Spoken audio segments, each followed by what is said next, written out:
The miracle of Mother Nature can be found all across the mountains of Southwest Virginia, but sometimes they need our help. Rescuing orphaned bobcat kittens, caring for them just long enough. We are giving them a second chance at life. Back to life in the wild, from animals living in our mountains to those in our rivers and streams. Even working to protect some of our most endangered in the skies. There's a team of dedicated people here in our community working to save them all. It's giving a voice to the voiceless. We do it every day.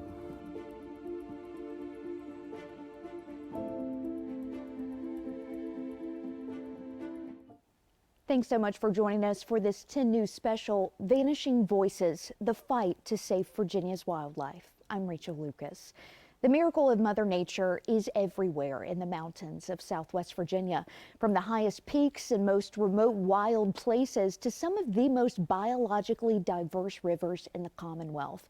Living here means protecting Appalachia's native plants and animals. At the Southwest Virginia Wildlife Center in Roanoke, dedicated staff and volunteers backed by community support work every day to restore that balance. It's one of Virginia's largest wildlife rehab centers, treating about 3,000 animals a year, and one of only 3 licensed to care for threatened and endangered species. And one of the most exciting rescues this year at the Southwest Virginia Wildlife Center, 3 bobcat kittens. It's become one of the center's longest and most intensive mammal rehabilitations. I've been there from the beginning, and in a 10 News exclusive, I take you inside their journey back to the wild. The distinct sound of a bobcat kitten is once again heard at the Southwest Virginia Wildlife Center in Roanoke. Weighing only 700 grams, it's truly that sound that makes you first realize this is no ordinary kitten. He is what we consider a true orphan. And this little guy had a tragic start to life. Unfortunately, he was found in Floyd on the side of the road with his mother, who had been hit by a car. Luckily, someone stopped by and picked him up and brought him to us. Catherine McGrath at the Southwest Virginia Wildlife Center is his main caretaker. She gives him most of his round-the-clock feedings every 2 to 3 hours, just like a newborn baby. Because I'm a permitted volunteer, 10 News was able to bring our cameras along to help with one of the feedings and see firsthand just how magnificent this little creature really is. He is definitely still in the nursing stage. We are just at the point where we're getting him to eat a formula bowl, which is basically formula mixed with wet cat food, to start to get him to eat some solids, because he does have a full set of teeth in there. In addition to wearing full PPE to prevent the spread of disease, we also wear a bobcat mask in an attempt to keep him wild so he doesn't learn to associate people with food. It's called habituation or imprinting, depending on the animal, and we want to avoid that at all costs, because an imprinted or habituated animal is unfortunately non-releasable, meaning he can't go back into the wild if he habituates or imprints. So we take a variety of different steps. For the bobcat in particular, and for more delicate species like our raptors, we wear masks, we don't speak, we can wear gowns even to sort of conceal our human form. Other than these feedings, contact is limited. The goal is to release him back to the wild in 2026. But once he hits a more mature age and he's really growing into a full bobcat, he's going to be eating, I think it's about 4 times more than a normal house cat. Fast forward to July. Look how much he's grown. And now he's no longer alone. We have 3 bobcats currently at the center. The last time I was here and we saw the first one, we said it'd be so nice to have a playmate for it. And now 3 of them. 3 of Southwest Virginia's most elusive predators. We have 2 males and 1 female, and they've all come to us from a variety of different areas and situations. But will now grow up together over the next year here at the center in Roanoke as they prepare to return to the wild. We have the one that we know the most of, which is the little boy that we've been raising, who was found with his mom deceased on the side of the road. We have a little girl who's the most wild. So she was found sort of in someone's backyard, really skinny, and they thought she was a normal cat, and so they scooped her up and went, "That's not a normal kitten." So she's our wild gal. Which, despite the obvious difficulties in caring for her, is actually preferred wild behavior staff here like to see. And then we have our newest guy, who was unfortunately kept for a week, but luckily his finders actually saw the news section about us having bobcats and went, hey, we have someone we can actually appropriately give him to. The newest to the litter, he's slowly being introduced. And what's it been like caring for 3 bobcat kittens? Introducing the males to each other and then to the other female, we have to make sure that that goes well. And so they can get a little rowdy and feisty. So, you know, you might have a bobcat coming at your knee if you're trying to go in there to give them food. But, you know, it's sort of fun too, seeing them coming out of their, you know, how scared they are and doing those natural behaviors and being bobcats. While sad circumstances brought them here, their chances of survival are better now they're together. We're getting a perfect balance of bobcat with them. As summer passed, the bobcats have settled in, sometimes sleeping curled up together just like wild litter mates. I met with Executive Director Chester Leonard to check in on the kittens in their outdoor enclosure. The bobcats are doing great. They have probably tripled, if not quadrupled in size at this point. They're eating the equivalent of 1 whole chicken a day. It costs about $60 a day to feed the kittens, and they're growing fast, curious and playful. But the third male to arrive has staff concerned. Despite their strict protocols to prevent imprinting, he's too comfortable with people. Months in, a sad realization. Oftentimes people have good intentions with wildlife, and unfortunately there can be dire consequences. Now irreversible, it's clear he imprinted during his time spent with the family who originally found him. It had been kept inside for a couple of weeks, and it was allowed to be played with by children. We had hoped that over the last several months that it would become more feral like its counterparts, the other two, which have become very wild. Unfortunately, it habituated in that time with the people in Withville. A heartbreaking decision had to be made. Our goal is to always release our patients back into the wild. However, sometimes it's out of our control. For his own safety, this bobcat can't be released. Only 2 to 3 days of being around humans is enough to make them habituated and permanently imprint on people to the point that they would no longer be able to thrive or fend for themselves in the wild. In many cases, habituated wildlife must be euthanized. But this time, they got lucky.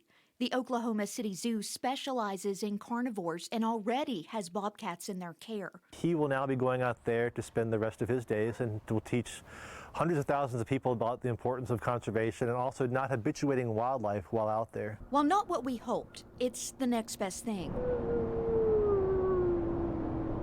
Keeping wildlife as pets is illegal and harmful, but it still happens. That's not fair to the animal. It's not a great way to live. Many of the center's education ambassadors were taken from unhealthy situations while being kept as pets. It's an important lesson for people to also learn not to play with wildlife. They don't make for good pets. Please don't try to feed them, don't interact with them, keep them wild and keep them safe.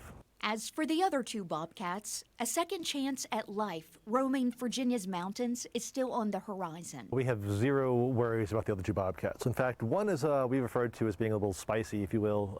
She is very intimidating. We go to clean her enclosure. She'll be on top of the rafters, growling at us, almost looking like she's ready to pounce on us until we get out of there. The days of bottle feedings are long forgotten. They're wild and ready to survive. They have big paws, big claws, and big attitudes. Wild, just as they should be. The 2 bobcats will spend the rest of winter at the center in Roanoke with a planned release date this spring. And a special moment to look forward to, just like 2024, when I watched their first 2 rehabilitated females sprint back into the wild. We'll keep you updated on their story. And if you want to check in on the bobcats, you can watch them 24/7 on WSLS.com with our Southwest Virginia wildlife camera.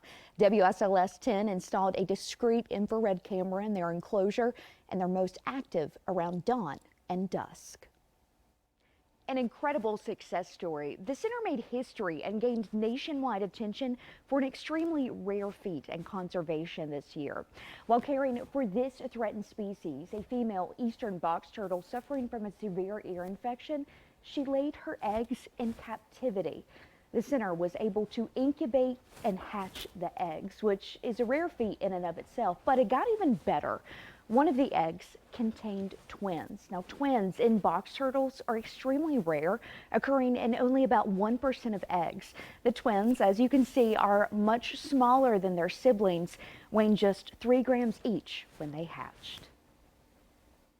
We have never hatched box turtles here before, and it just so happens our first time around we hatched box turtle twins that were conjoined in the same shell. That in and of itself is also very unheard of in the entire biological world. And I think it just speaks to the miracles that you all make happen here year after year. We pull off miracles every single day. But again, I owe that to my team, and I owe that to the community for their support. We honestly couldn't do anything here without everybody else's involvement. It takes a village to get everything accomplished and to support our mission every single year. The turtles are just a bright light in the story of the year. But it's just been wonderful because it also allows us to share our message and talk about how turtles are actually threatened in the state and how they need everybody's help. People don't realize that there's a large wildlife smuggling operation in Southwest Virginia, especially for eastern box turtles, and one adult eastern box turtle can go for $2,000 on an Asian market. For that reason and other reasons such as, of course, vehicle collisions and pesticide use, things like that, their numbers are really declining. So again, the fact that we actually had this story allows us to shed light on their plight, but it also allows us to contribute back to the population too. So it's really a win-win for everybody.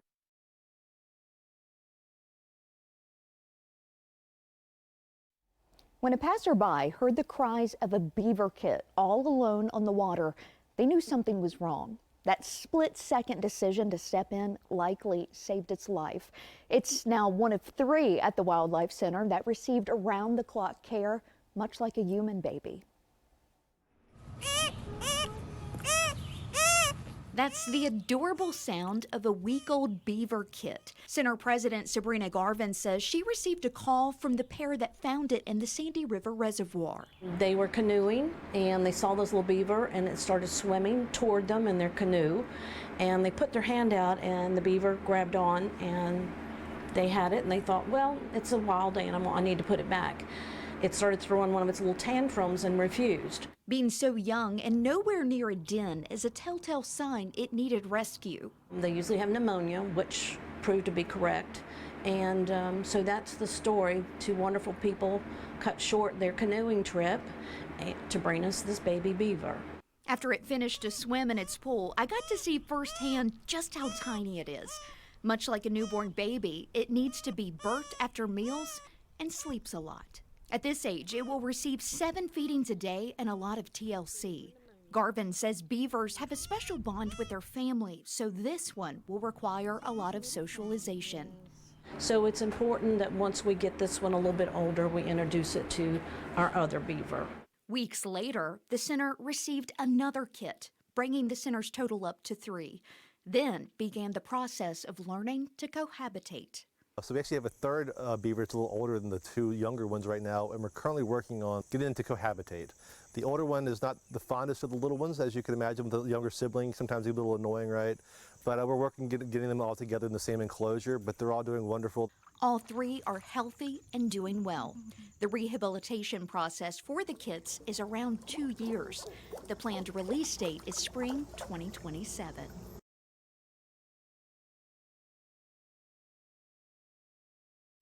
Around 70% of the patients at the Wildlife Center are there because of negative human impact.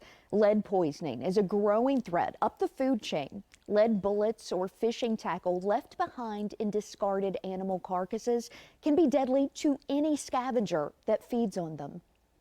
Almost every single bald eagle that comes in here will have lead poisoning. At one point, I think we were 11 out of 12 eagles that came through our doors had lead poisoning. It's that common.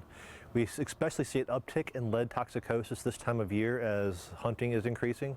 People don't realize that when lead bullet fragment hits the deer, it actually shatters into thousands of tiny little pieces. And I like to use the phrase, or the saying, that it takes the equivalent of the tip of Lincoln's nose on a penny in lead to kill an eagle. It does not take much. They encourage hunters and fishermen to choose lead-free products. The center has played a major role in helping restore the region's bald eagle population. Their most recent patient was released at Smith Mountain Lake. It was injured after a fight with other eagles. And as 10 News anchor John Carlin shows us, that was only half the battle. Before this bald eagle could take flight recently over Smith Mountain Lake, it had to overcome a lot. Fluorescing.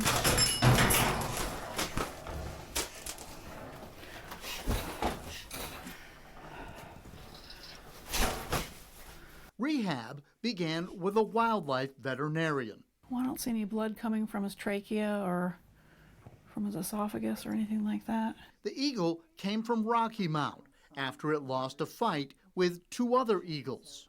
When he came in, he was literally just like flat out like a starfish. Someone in Rocky Mount actually watched the eagle in a fight with two juveniles, and the adult lost and ended up being slammed to the ground. No ulcers on his eyes.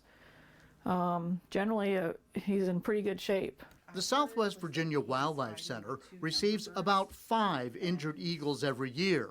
But like this bird, they usually need to rehab at the Wildlife Center of Virginia in Waynesboro. Color me wrong. Well, that's pretty good. He flew. Pretty good. So that gives us a ton of information.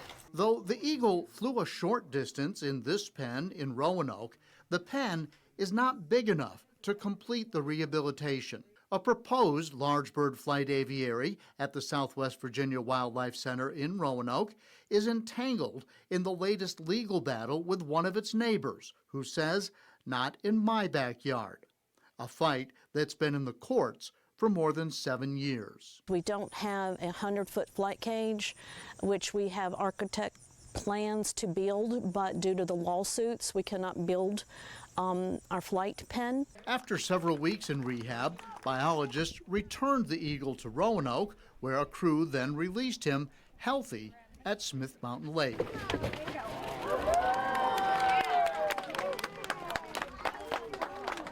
The Southwest Virginia Wildlife Center will continue to find workarounds until the courts decide if they can build an aviary large enough for eagles to fly. John Carlin, 10 News, working for you.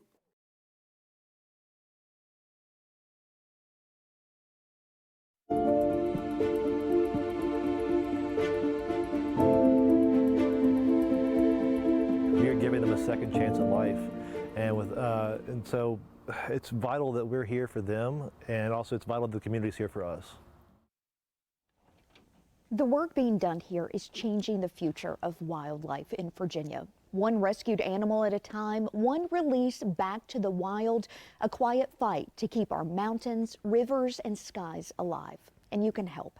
The Southwest Virginia Wildlife Center is a nonprofit that relies on community donations and volunteers.